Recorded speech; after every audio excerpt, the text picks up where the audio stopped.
What is basketball? What is it? Is this basketball? Is that basketball? What is it? What is basketball?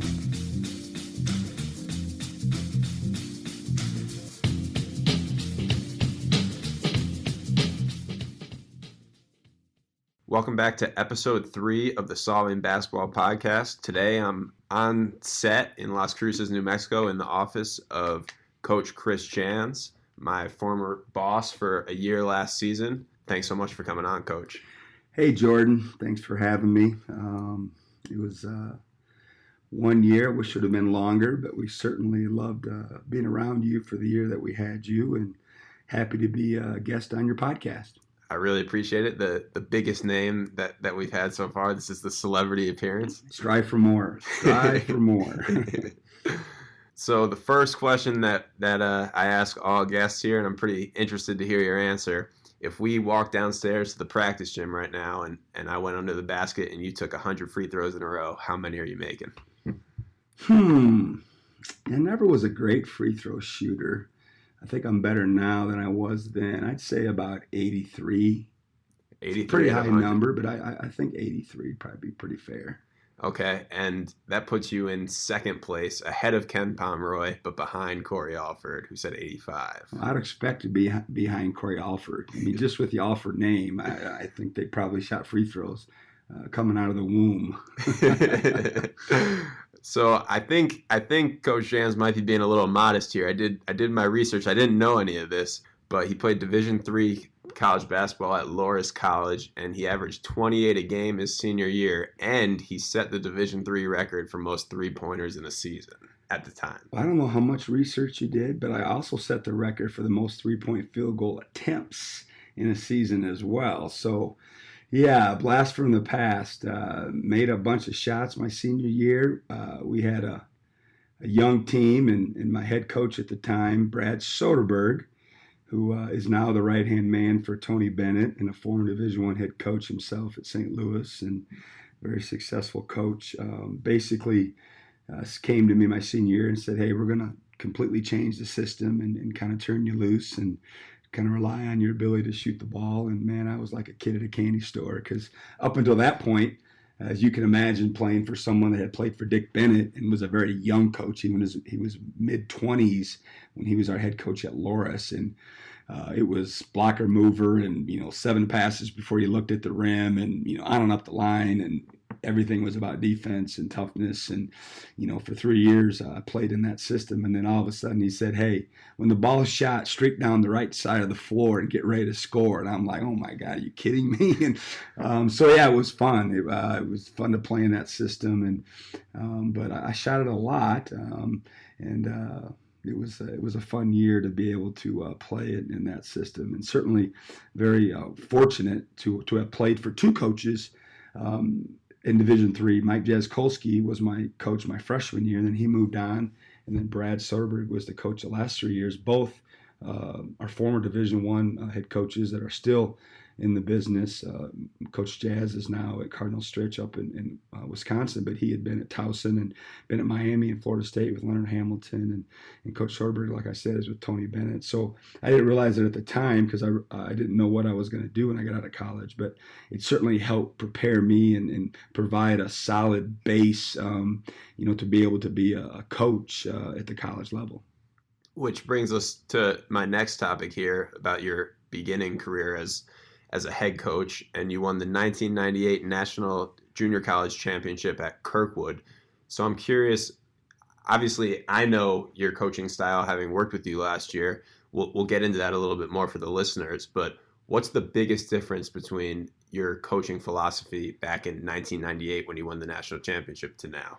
Well, we certainly don't have it figured out. 27 years in the business, but every 4 or 5 years I look back and tell myself, I didn't know much. I didn't know squat, and learned a lot over time. And hopefully I'll continue doing that every 4 or 5 years, where you think you have it all figured out, and you look back and wow, I didn't know much, and certainly still feel that today. But I look back, to that 28-year-old, and I didn't know anything about college basketball in terms of teaching a team, leading a team, and preparing your team. But Fortunately, I had someone smarter than me give me some good advice when I got the job at age 26. To use the acronym KISS, which is Keep It Simple, Stupid.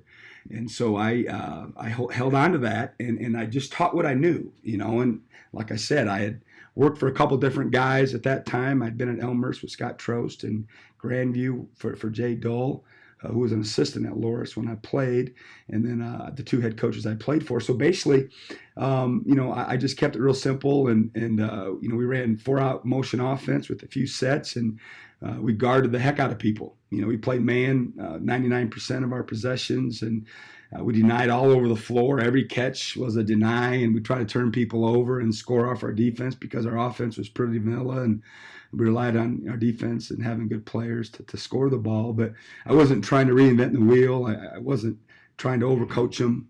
Just really tried to discipline them and play hard. And, we certainly did it different then in terms of our roster. I remember one year we started, we had like 31 kids there for the first day with all of our walk-ons, et cetera. And, we had tryouts, and certainly they weeded themselves out over time, but we looked more like a football team than we did a basketball team the first couple of days. But the difference is just the knowledge, that you pick up along the way. Obviously, that was 20 years ago, and I've been in a lot of places since then. I've been exposed to a lot of different ways to teach the game, to play the game from all the coaches I've worked for and worked with, and certainly all the teams I've scouted. So you just learn so much every season from different folks and different people, and I like to learn, I like to change, and I just think that the knowledge and the exposure that I've been afforded has really changed the way we teach the game now. And you mentioned how you learn a lot from scouting. I think in my 3 years in college basketball, from a scouting perspective, especially for a head coach, you were so involved and really had put pride on game planning. I felt like we did an amazing job game planning teams last year. And my understanding is that kind of started at Wichita State. For those that don't know, Coach Jans was associate head coach at Wichita State. Went to the Final Four, had the 35-0 season, or 35-0 start. I've heard a couple of scouting stories from that Final Four run. So first of all, when did you make that jump to becoming such a scouting and game planning coach? Let's talk about that first. I think I've always enjoyed that part of it. Back in the day when I was a junior college coach, you could go and physically scout teams. So it certainly added to the workload, but, waiting for tapes back then to send via FedEx or UPS was kind of a pain. And some of your opponents, would lose the tape conveniently or what have you, or not get it out on time. And so we did a lot of scouting in person, and I enjoyed that part of it. And it's always been a big part of what I think is a successful program. Is you're obviously judged on wins and losses, and the games are important. I mean, certainly preparation and practice and everything else that goes into it are important, but the most important night is game night, because that's when they're keeping score, and that's when they determine who wins and loses. So if you can figure out a way to muck up the game, if you will, to give your team the best advantage and try to take away some of the other team's crutches and easy baskets, and try to put your team in the best possible situation to win, it certainly makes sense to me that you would do all you can in order to do that. And I like doing it. Like, I enjoy scouting. I love watching video.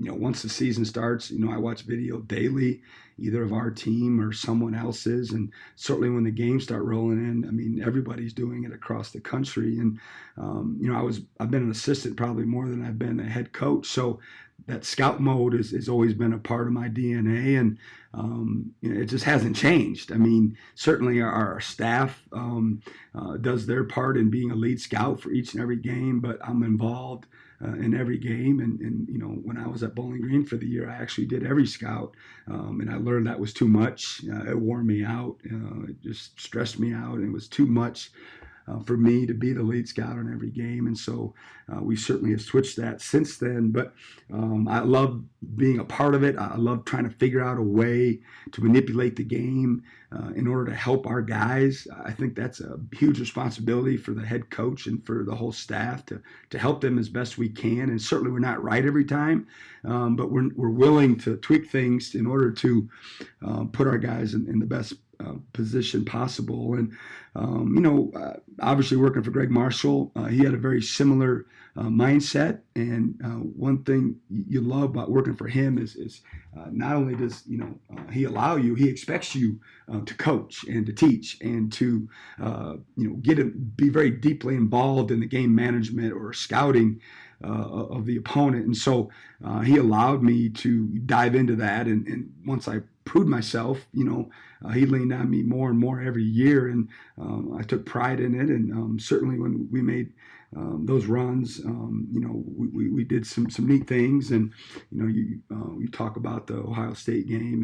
And even though, there was some fanfare about it, but it wasn't like we didn't do things to other teams, but certainly, because of the platform and the stage, it was more magnified. But we just drew a circle on the court, in preparation, and basically said, we're not letting Aaron Kraft, get in this circle regardless of what else happened. We were not allowing him to get within, 15, 17 feet of the basket because he was such an integral part of their team, and but he wasn't a great shooter, obviously, and so that was kind of our big focus in a quick turnaround, is to keep him away from the basket. And we just drew that line, and we used that in preparation for that particular game. And fortunately our guys picked it up, and we just walled him up everywhere we could, and went under any ball screen regardless of where it was set. If they'd set him at 15, 16 feet, we were still going under it and not really showing much, and just trying to basically dare him to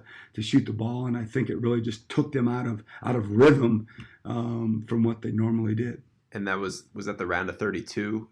That was the Elite Eight game. Oh. We had beaten LaSalle in the Sweet 16, and that was the game to go to the Final Four. And we had built up a big lead, and we were up, I think, 16 or 18 in the second half. And then what we didn't prepare for is them slapping a press on us, and it got down to 3, and we hit a big 3 in the last couple of minutes to try to basically regain the lead, and allowed us to move on to the Final Four.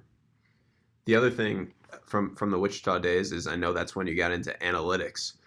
So obviously Coach Jans got the job at New Mexico State, and it wasn't a given that he would rehire me at all. But he had some experience with analytics, doing it really on his own at Wichita, and that was the reason why I got to keep my job. Not the only reason, Jordan. Well, certainly one of them. Well, I like to hire people that are smarter than me, and that gives me a lot of leeway, fortunately. And certainly we got to spend some time together when I got the job and via the transition. And you were very impressive to be around. And then when you came in and presented how you could help the program, it was a no-brainer for me to keep you around. But like you said, I dabbled in analytics myself at Wichita State. It became more prevalent in the college game from what I remember, and you're the historian on it. But how I became exposed to it, just Brad Stevens at Butler is the one that I remember, kind of using it and having a guy in his staff that was devoted to numbers and looking at the game from a different lens. And I was curious about it, and I started doing my own research. And Wichita State and Greg Marshall, that's not a big thing that they do.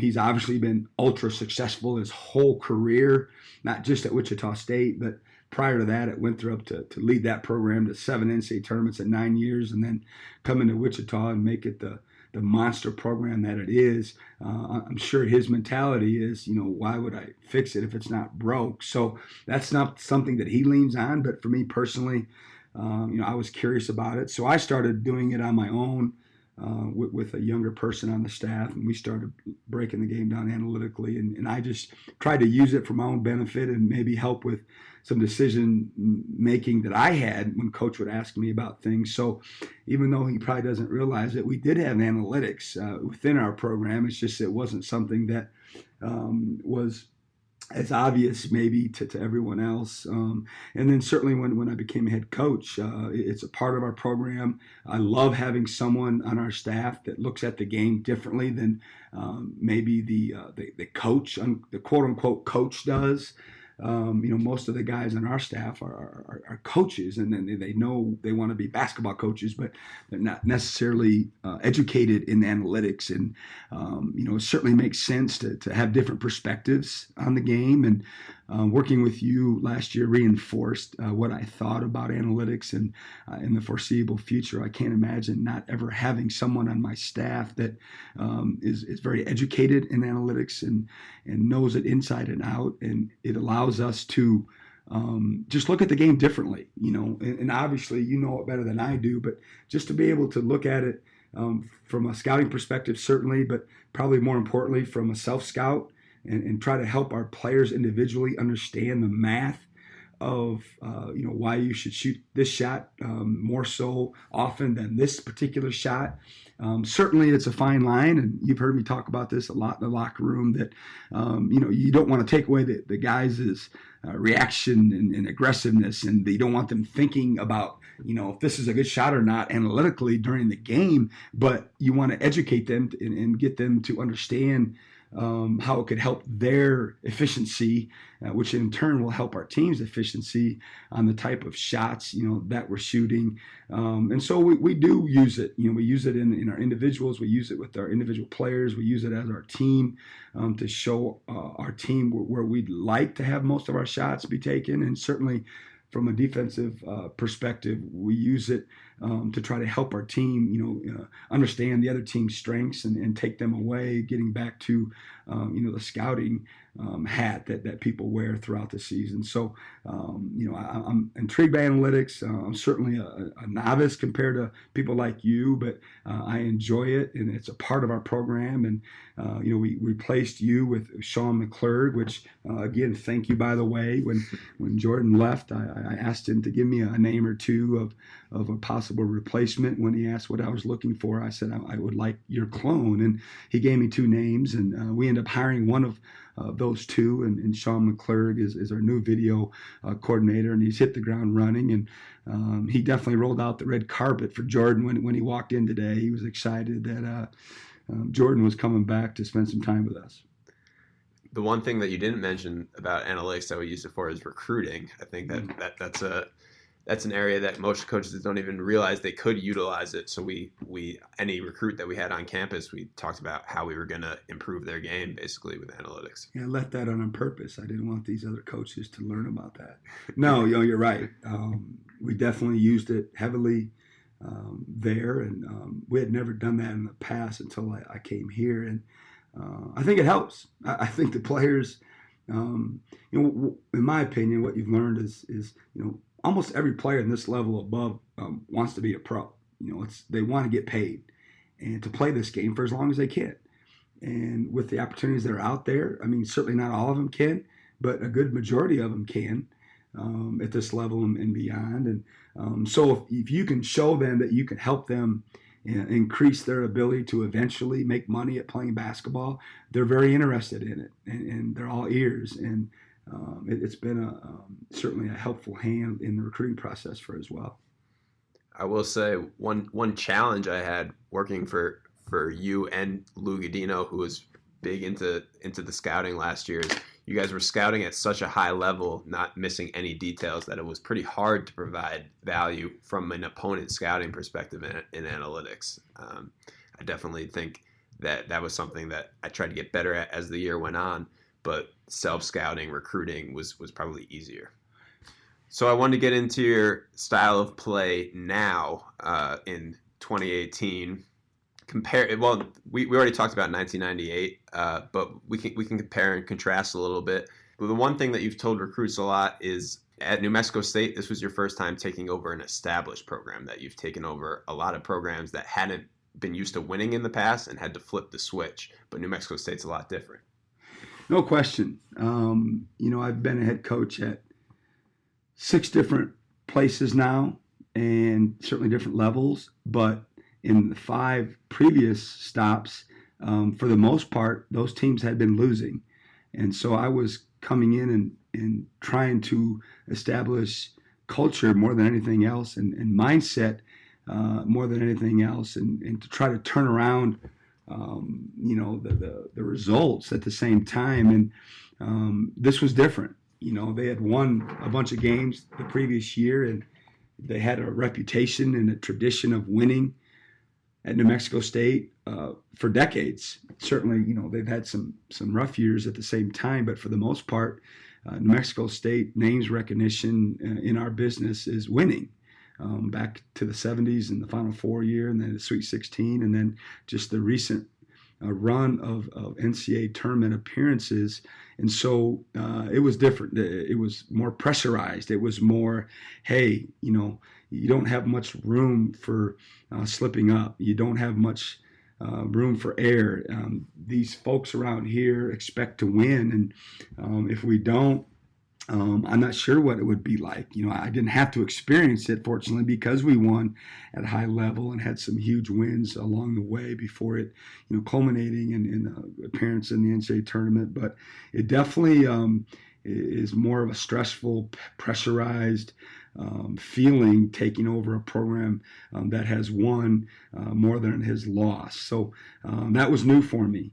It's certainly glad the way it turned out. Now, fast forward to today, and it's like, okay, what are you gonna do for an encore? And I've made the comment offhand to different folks in the last few months that we may have won too much, in our first year, because now, how do you top that other than, winning a few more games and getting in the 30s and winning some games in the NCAA tournament is the only way to actually do that. And certainly that's our goal, to win games in the NCAA tournament and to win championships each and every year. And that will still remain the same this year, but we're going to have a heck of a time, trying to top that season. But that will be our goal for sure. But in terms of style of play and what's changed, I mentioned back in my early days as a head coach, we denied everywhere. And at the end of the day, teams are usually a deny team or in the gap team. They're usually out pushing people out, or they're building walls, around the lane and trying to get people to jump up and shoot contested mid-range jump shots. And, if you really watch and analyze teams, they do one of those two things. What we do is we're kind of a hybrid team. We try to recruit athletic guys, so we want to score off our defense, but at the same time, we're not crazy about it anymore like we once were. So we're in the passing lanes for the most part in the first pass. I really believe in trying to take away people's strengths, and I really want to disrupt them. We talk all the time about, hey, let's get them out of their rhythm and get them out of their comfort zone, and instead of them catching it at 20 feet, let's make them catch it at 23 or 24 feet and try to throw off some of their timing with their sets, or if they're in some sort of structured offense, just throw them off a step or two and try to throw off the rhythm, and like I said earlier, get them out of their comfort zone. But then after that first pass, for the most part, we're going to get more in the gaps more, and then get more into a protect mindset once we try to push them out. And so it's worked for us, and it actually came to fruition at Wichita State, where we went back and forth with, being a denial team one year and then more of a gap team the next year, depending on our personnel. And then in the end, we kind of settled on more of a denial that first pass, and certainly denial in our sets, and then trying to make people try to back cut us, which is very hard to do. But then after that, as the shot clock was dwindling down, settle in more of the gaps and try to force people to shoot those contested mid-range jump shots. And I really like it. I'm comfortable with it. So it takes advantage of athleticism, but at the same time, it's not like you're giving up a bunch of easy baskets at the rim because you're not doing it over the course of the whole possession. And it goes hand in hand with the scouting and game planning that we were talking about, right? So we specifically had passes that we knew would trigger actions that we didn't want to happen, that we would deny. Yeah, no question. We'd really work on that. Hey, this is what they're going to do, when we do this, or they're going to anticipate us doing this because we've done it to the prior team. So we work a lot in preparation of teams trying to counter what we're going to do to them. And it doesn't always work out, but certainly sometimes it does. And I think it really helps us in the games. I think the biggest example of what we're talking about was against Grand Canyon this year, where it was a chess match. They run a lot of actions, a lot of sets, and we tried pretty hard to not let them run that, and they did at the Pan Am in the second game backdoor us a couple times. I think they were the one team that did that. Yeah, they got us a few times. That was a hard game. We were very fortunate to win that game. Probably shouldn't have won that game at home, but one of their best players fouled out, and that really helped us. And then we just had some guys make some shots. But yeah, they were ready for us. They got the better of us from the scouting perspective that game, and should have got the W too. So the other staple of your program, besides the denying and defense in general, is rebounding. And we were a very good rebounding team last year. Really, all of your style of play, I feel like, manifested itself in year one. We played to that style, even if you look at it statistically, pretty similar to some of Greg Marshall's teams and Wichita State. So I want to talk a little bit about that rebounding. I think it might be maybe the biggest thing that you emphasize. I was reading an article the other day about Purdue and Matt Painter and how they're not living with turnovers this year. So he's a zero tolerance policy for turnovers. It's like their one big focus this year. So I want to know, when it comes to rebounding, is it just that focusing on it every single day in practice, or is it more technical, like teaching the fundamentals of rebounding, or versus just that focus? I would say it's a combination of both. Certainly I learned so much from the game from Greg Marshall with my 9 years working with him at Wichita State, and smart enough to know that blueprint worked, and with my personality it fit well with me too. And so I stole most of that stuff and brought it here with me, and certainly tweaked it to our personnel, etc. But it was a huge focus of his. I don't think there's a coach in America that doesn't value rebounding. But at the end of the day, how much do you value it? How important is it to your program, and what are you doing to make sure that it's valued daily and it's become a important fabric, if you will, of your program and your culture. And at Wichita State, it was every day. It was a focus, and we did different things in practice that would put us in position to be better at the rebounding game, the game within the game. And I read the same thing that you read about Matt Painter, and that was awesome. I loved that concept, and I had heard of other coaches doing that, but not to the point where it was only two. I think it was 2 turnovers and his team loses. And we value taking care of the ball as well, but probably not to the extent of that. And you got to pick your poison, obviously. Certainly you want to be great at everything, but realistically, you've got to figure out what's important to you and that particular team,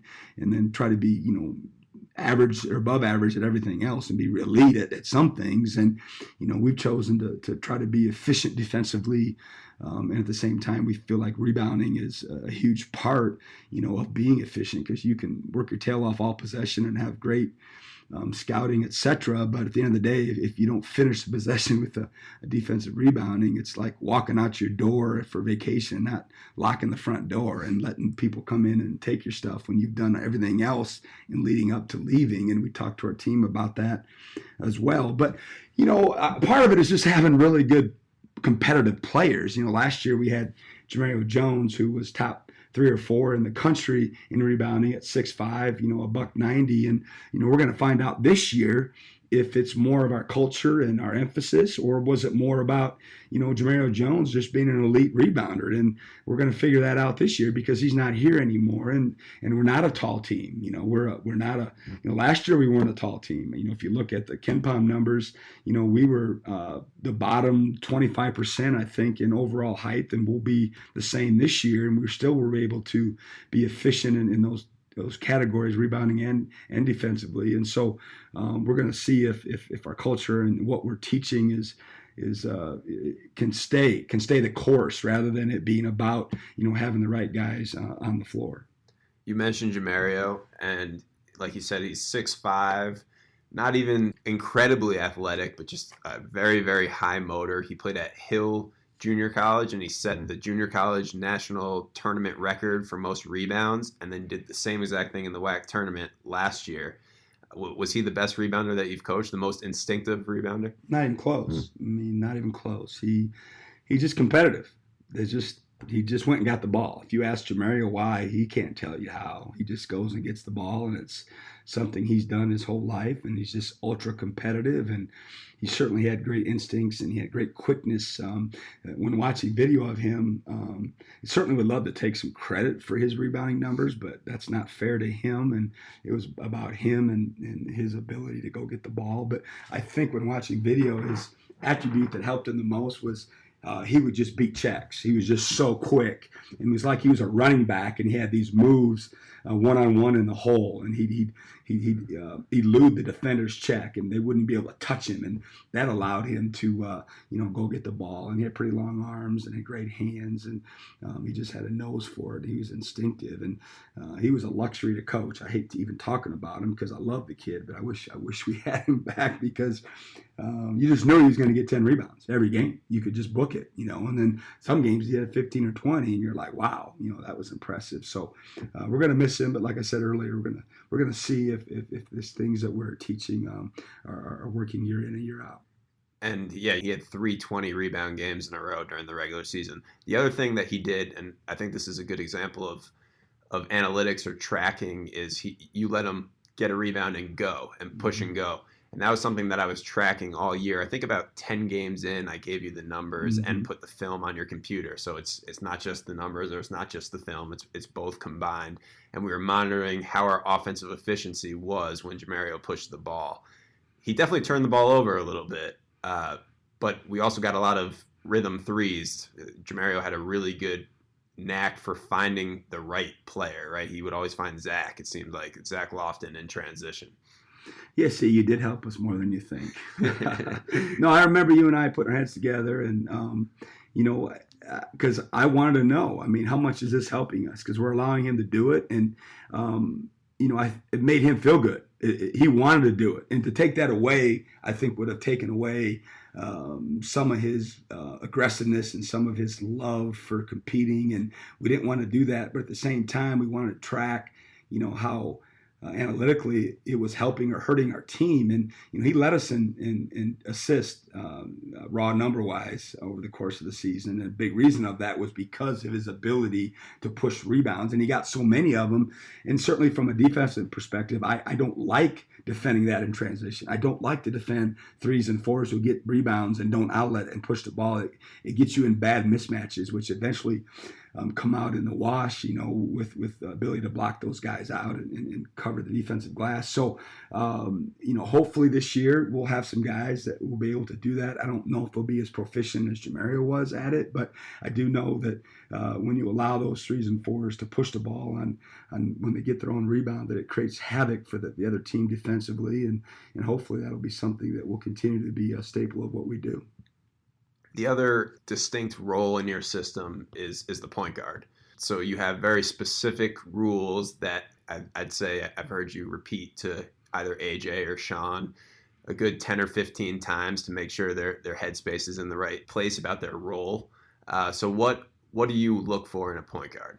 Like everybody, you want your point guard to have leadership ability, those qualities, to be a good leader, because in our system offensively, it's definitely a point guard driven system.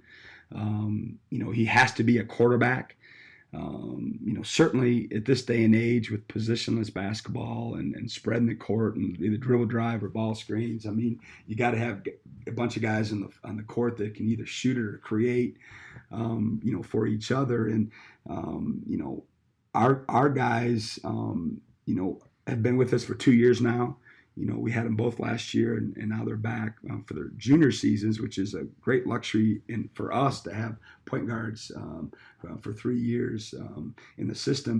But from day one, we try to just kind of establish a baseline with them. We ask them to, one, run our team, be the quarterback, be an extension of the head coach. And then two, certainly, we have to put this in there, but we want them to be the head of the snake, if you will, and start our defensive possessions out front. I always feel like our possessions, our motor on defense starts with the point guard, because the other guys seeing him physically with their eyes and getting into the ball and trying to disrupt the point guard and get him out of rhythm. And then the third thing that we ask is to score when needed.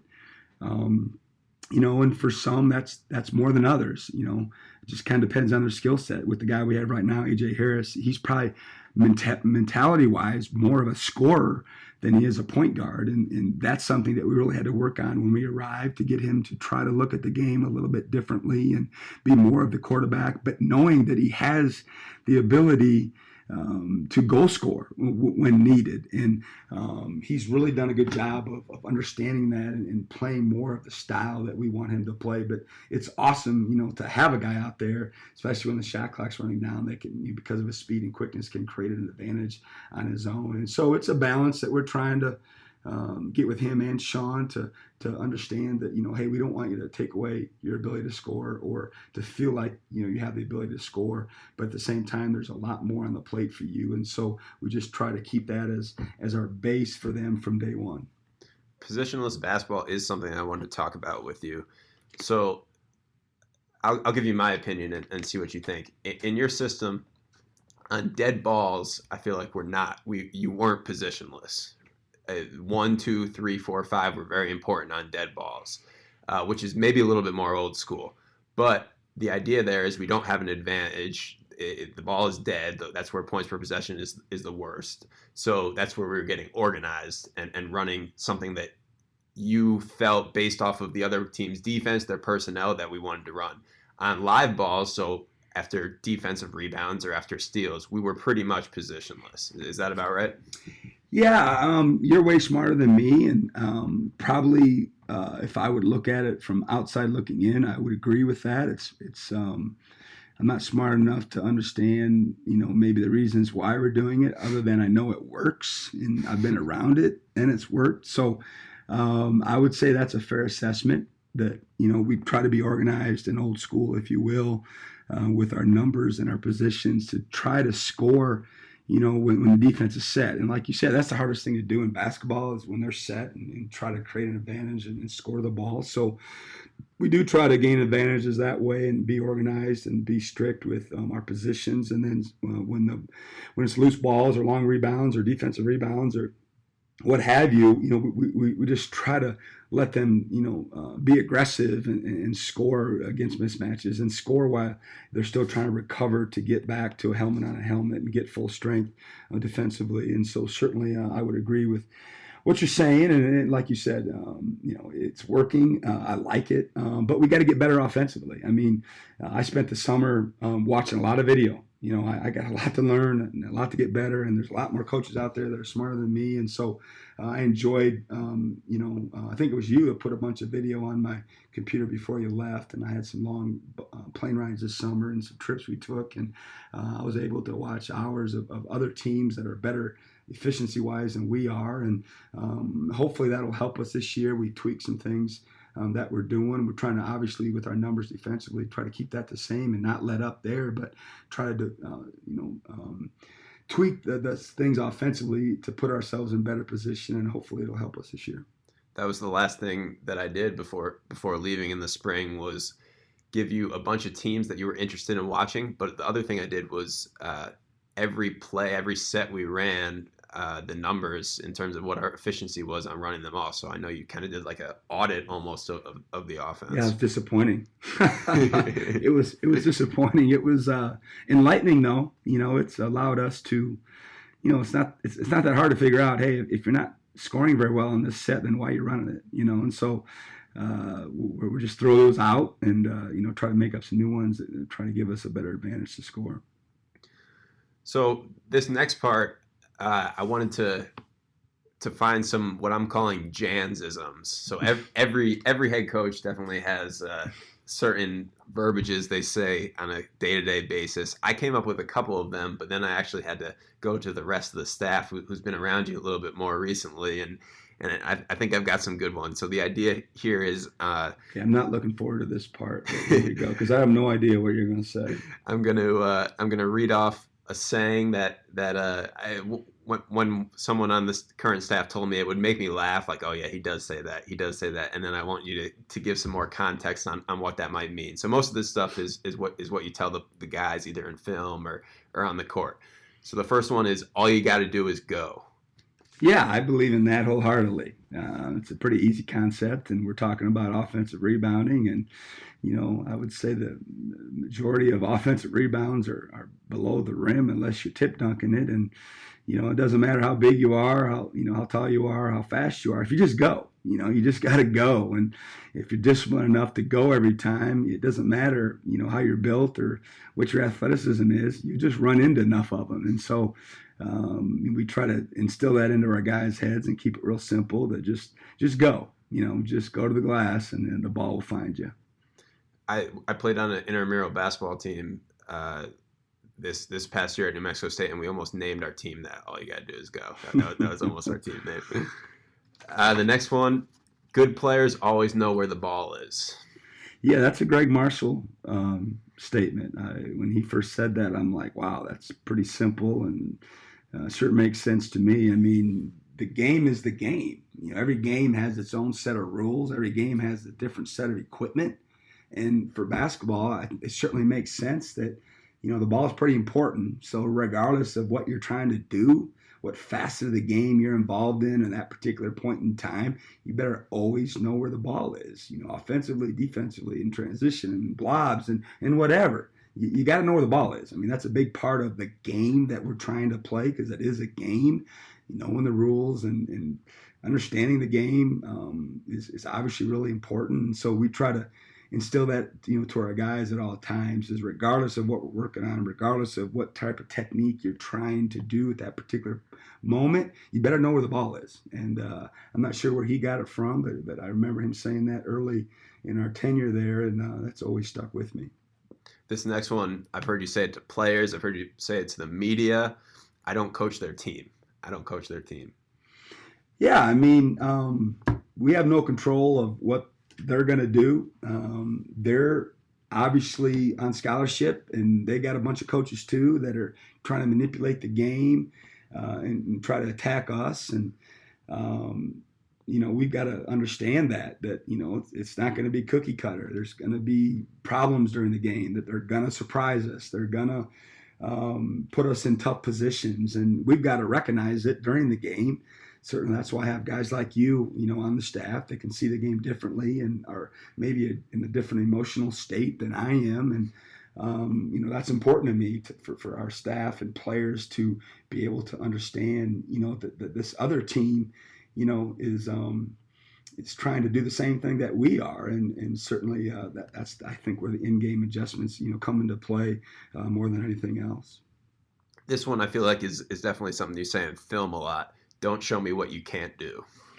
Yeah, I mean, it's obvious, I think players in general, want to show everybody that they can do more, that they've worked on their game, so to speak, in the off season, and now they got a new toy and they want to try it out in practice. And it's a fine line. I mean, you certainly want players to advance their skill level. I mean, we talk about skill improvement, obviously all the time as basketball coaches. And with the loosened rules of the NCAA, they have more time on the court with quality coaching. And so, therefore, their skill level should be improved. But when it gets closer to the games, I mean, we're not interested in guys, trying to experiment.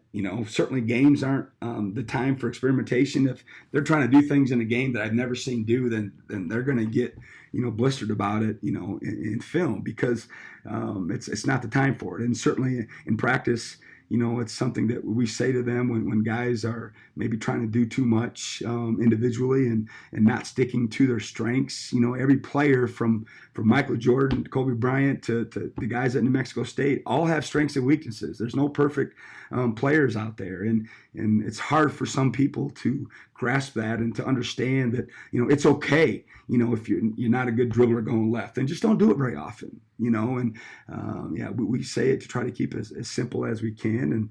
And I talk to our team about it. It's like sometimes when we recruit, If I went back to junior college, I would tell my junior college players when they're in the exposure events, just play to your strengths. You and I both know that, you're not a very good pull-up shooter off the bounce. Then don't do it. Don't try to show them, what you can't do. Try to focus on the things that you're really good at. And if you want to play here, then, you better stick to what you're really good at. The last one, I know at Wichita, the motto there was play angry. And I haven't heard you say that too much at New Mexico State, but I think these two things that you say relate to it. You say play like your hair's on fire and motor's revved. Yeah, the first one, play with your hair on fire, is another Greg Marshall phrase that I stole from him. I'm not sure where I got the motor's revved, but I think it's a great analogy. When you're driving a car, if you're trying to win a race, you got to have that motor revved and get a good start. And what's different than a basketball player of, get your weight off the back of your feet, get them on the front and get some tension in your body and be ready to go. When that clock's ticking, there's no time to relax. And we talk to our team a lot about our motors and our energy level and having some bounce in their step when the clock's ticking, when the clock's done ticking, or I blow the whistle. And that's the only time to relax. And it's a statement that we use a lot. And, we're just trying to get our team to be an energized team and to be a team that does play with their hair on fire. And if you're going to make a mistake, let's make a mistake in an aggressive way and not be, the passive guys. I firmly believe that more times than not, the aggressive teams usually win. Who's going to impose their will on the other team? Certainly not every time, but I'm a firm believer in it, and I want my teams to play like that too. Is it fair to say those are the calmest those terms have ever been said? I don't know. You'd have to be the judge of that. I'm not sure.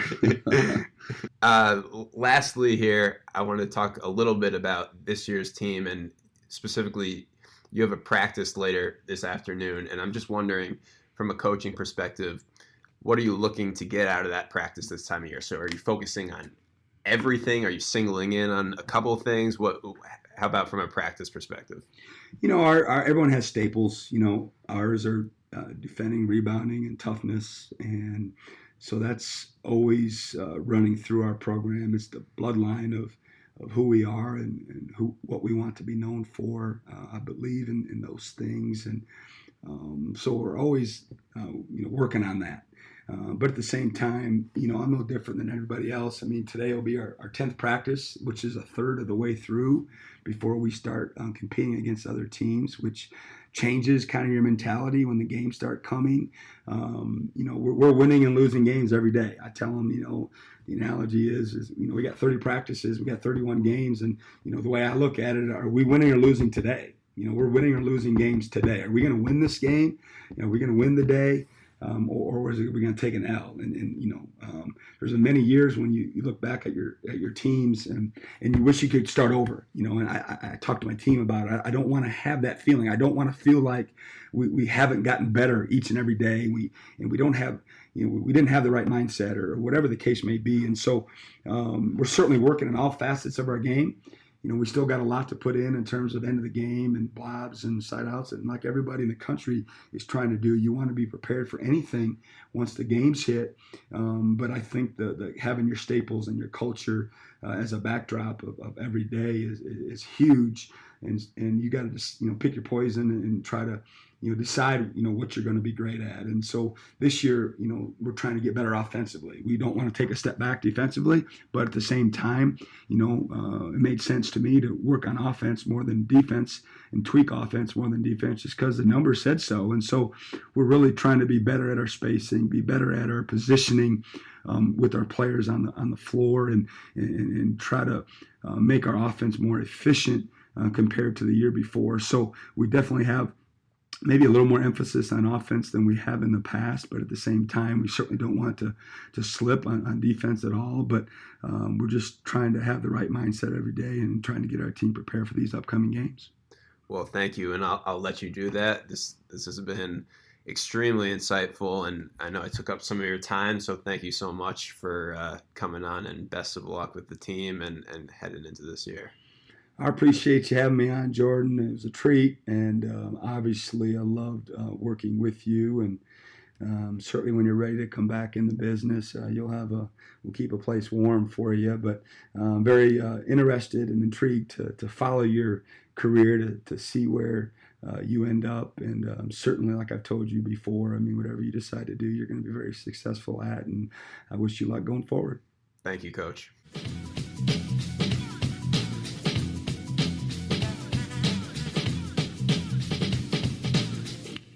No hand checking. Michael Jordan, Scottie Pippen, Tony Kukoc.